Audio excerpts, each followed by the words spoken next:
If you're getting ready to install some Christmas lights this season, number one product that you need to have to make sure that your connections are good is the Cordsafe connectors. This is the product right here, and as you will see, it comes like this. You open it up and it has two parts to it.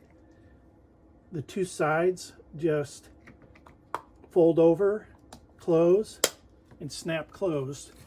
You have a tight connection, it retains the cord, and it's water resistant. It is not waterproof. However, we do have a new insulator in this product for this year, and it's called the Cordsafe Plus, and it goes in between the two cord connections.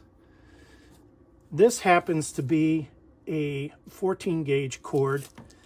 I've done this one with a 12 gauge cord. Some people say they need a larger cord for their connections.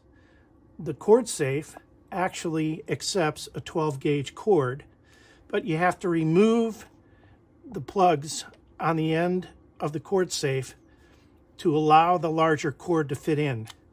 Insert the insulator between the two cords, and you've got a perfect connection. That's it. Cordsafe Plus.